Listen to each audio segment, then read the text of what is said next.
hard to understand where do you draw the line between human rights and the right for everybody to buy the guns. The other day I was listening to, Obama's talk. This was while he was the president. So there's a debate, and there's this guy who's asking him, because there's a general notion that Obama has slightly different opinions about, usage of guns. So he was the one who spoke about more regulations, questioned the usage of guns and who it should be issued to and who it should not be issued to and all those things. So there's a general idea that he's opposed to civilians being given a free chit to buy weapons and use it. So there's this guy asking him questions. See, instead of you guys cracking down on the criminals, instead of using your intelligence to find out who are these people who's perpetrating crimes, why are you taking away the rights, of good citizens to use guns? Because we use guns for personal safety and, hunting, gaming, whatever the reason might be. This is the question that he's asking. Basically, this is our right? We need guns. It's a necessity. And why are you taking that necessity away from us? I had not heard about this issue before. So generally, coming from India, coming from, a sort of a spiritual understanding of life, I expected his answer to be very firm and straight. I expected him to say that there are a lot of cases of violence. People are misusing this right that is given to them. So we have to do this. I thought he's going to tell it straight. But he started off in a completely different way, which it took me a while to understand. He said, see, firstly, I'm not against civilians purchasing guns and using it. So this notion that the Democratic Party is against guns is completely wrong. There itself I was a little surprised. Okay, so he is supporting that view that people need guns. And then he says, there are more guns sold this year while he was the president. More weapons, more guns have been sold than ever before that year. So he says there are guns available for everybody. For you, for your family, and for your children, for everybody. I'm like, wow. And then he says, just like if you have to learn driving, if you have to drive, you need to get the license. And before you get the license, you need to demonstrate that you can drive the car. So there are tests, there are legal regulations. But with gun laws, there are no such regulations. We cannot check if a person is really qualified, if he can actually use the weapon, none of those things. In fact, he says there are some regulations that are so strict that even an inquiry into gun violence is prohibited. You cannot even get the data, about who purchased it, who's using the guns, what type of weapons they purchased, nothing. He says, we were just watching this live. We were checking the data, and there were a group of people who are alleged ISIS supporters. So they constantly go on the website. They keep posting, pro-ISIS comments and all that. Now, if we want to, as a US government, if we want to stop these people from buying guns, we cannot do it because of the laws. He says that is the big problem, because we have no control whatsoever of who's buying these guns, what are they using it for.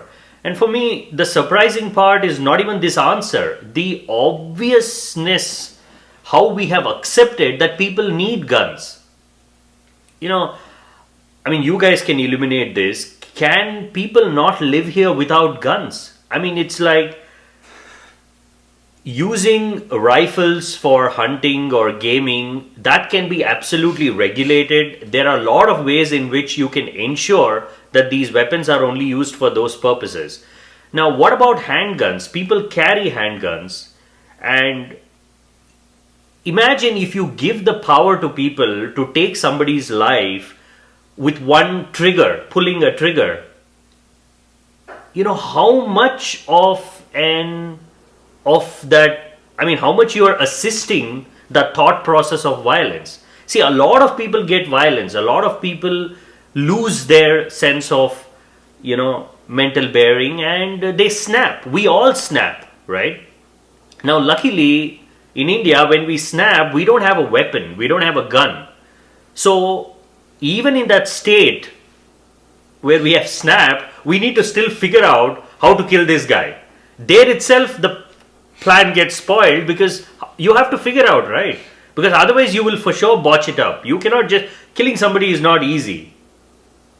I mean, honestly, it's not easy. People don't want to die. Yeah, it's extremely difficult. I mean, some might say it's easy, or you can break the neck, you can do this, you can do that. No. More often than not, you injure the person.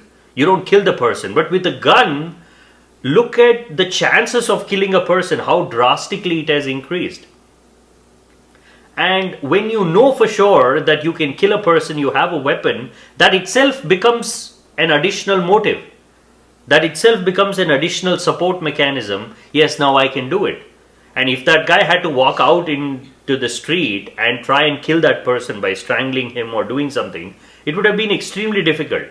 That moment, that thought process itself would have told him, just get back home. You've just lost your mind. But if you have a gun, you just pick it up and shoot. Most of the cases of violence that we are seeing, it's all shooting. When we are living in a community, when we are living in a society, when we are living as jam-packed as we are living now, with so little emphasis on peace of mind, relaxation, when everybody is living a totally mechanistic life, above that you give them a weapon and you give them free rein to use it however they want, then we are supporting all these things. See, it's like this. If I want to buy a gun, all right, what would it take? In America, in here, I want a gun. Honestly, you just walk down to that store and buy a gun. Really? Black Mountain Trading Company. They have a bunch of them. But don't I need to have a license? Not for a rifle. For a handgun, you have to have a background check and all that. But So I can buy a rifle just by walking into a store, like I buy toothbrush? Mm-hmm. Wow. Okay. I didn't know this at all. I think so. I mean, they take your name and everything, but they might do a background check. I got my shotgun. Maybe. Whatever it is, but I can get it, right? Yeah. Okay. I mean, in India, this is impossible. It's unheard of. There are basically no shops. You can just walk into and buy guns, right? Plain and simple.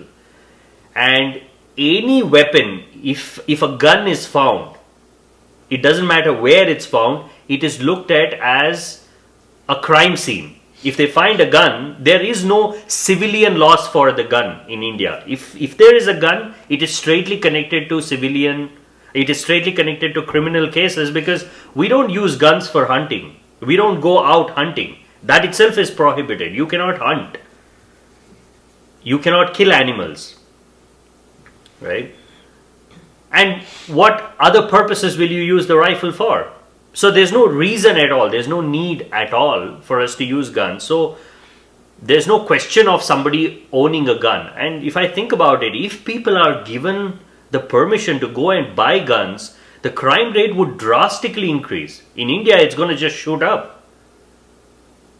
Because, I mean, think about how much it changes the equation, isn't it?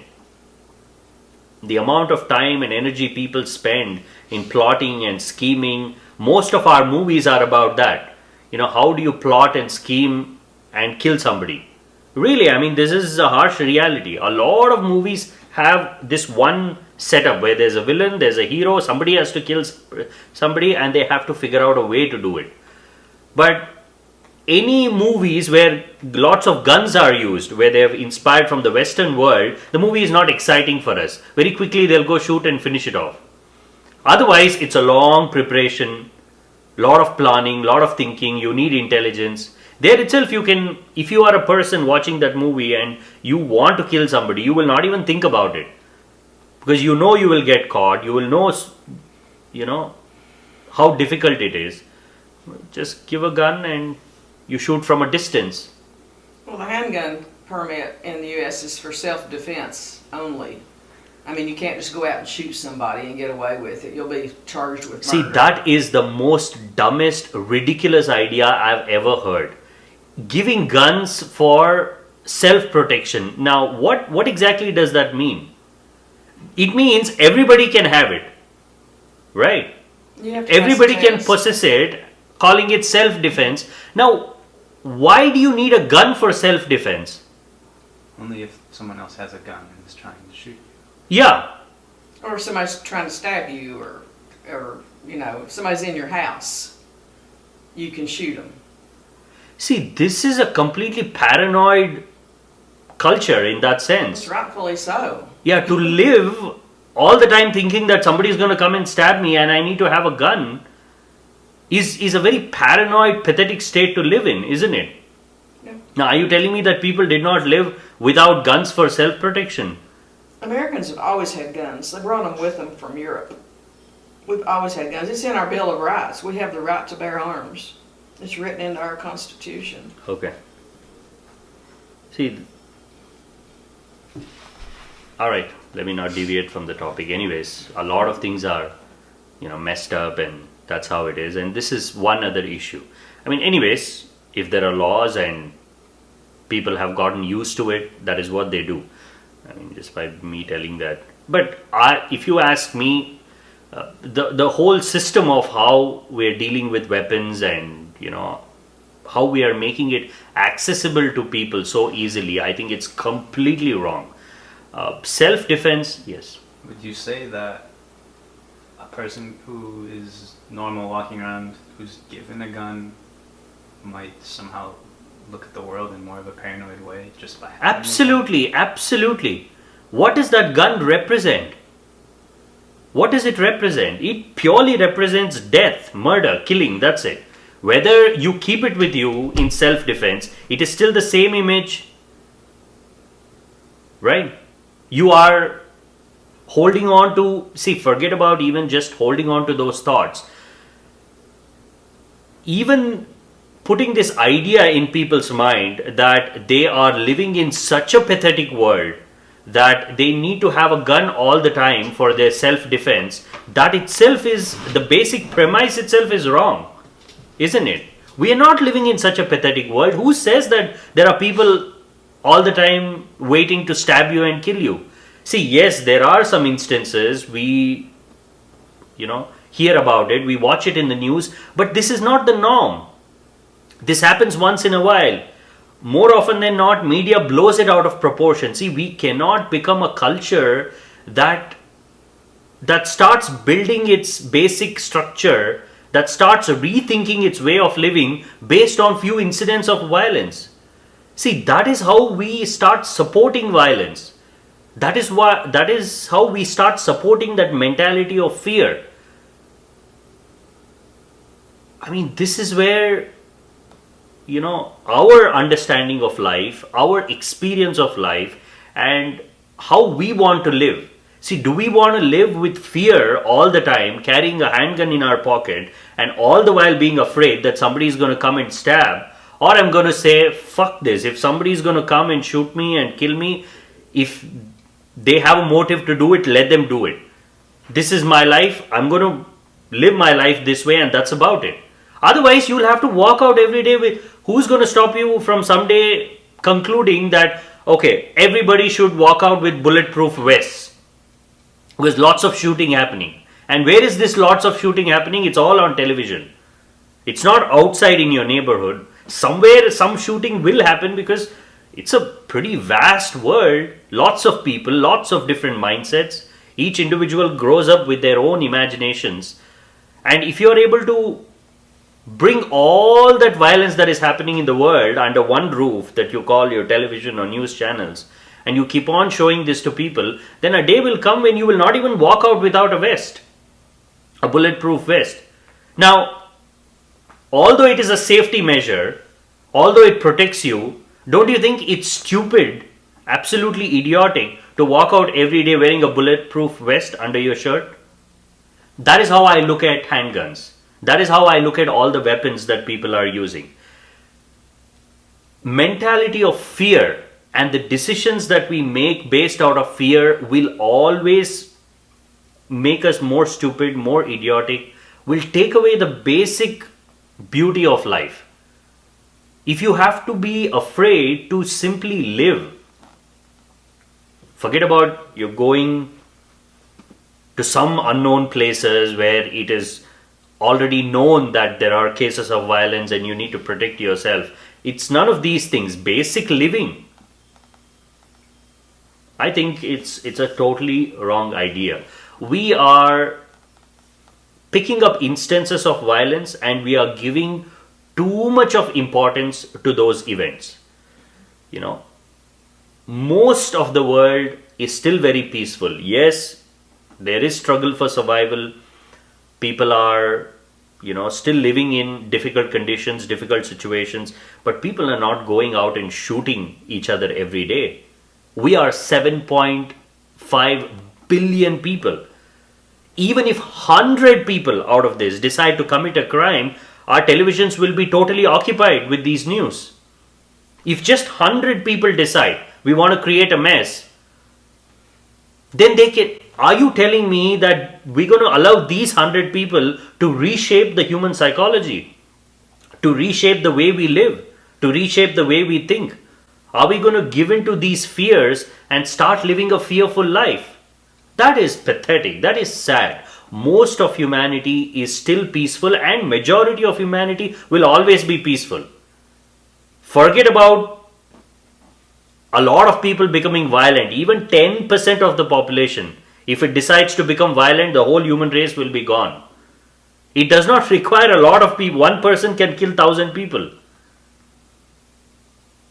So what are we talking about? Human race is still very peaceful. Our problems are not violence. Our problem is something else. Our problem is our mind. Our problem is dealing with all this information that is coming from different direction. An individual has to question all these things. What are these things doing to my mind? What is it doing to my peace of mind? What is it doing to my state of inner well-being? What is it doing to me as a person? I think we have gone in a totally wrong direction to universally accept violence as an absolute reality. And how are you going to fight violence? Everything begins with a thought. Everything begins with an idea. If you don't fight it at the root, you don't fight it where it is being generated, then how would you fight it when it is actually happening? See, more and more people will become violent when you create a society that is constantly fearful.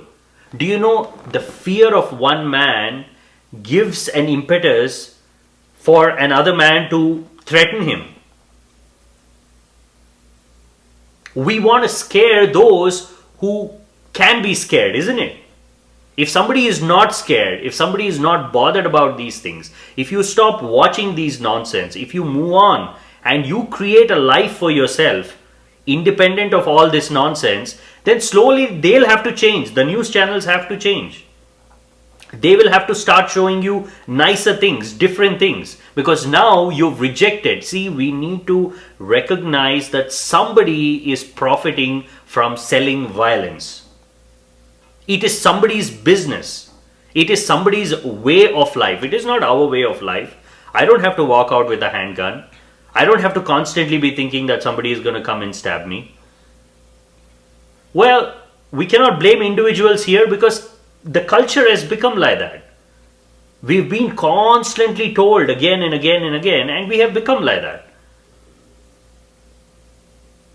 But is this the direction in which we want to go?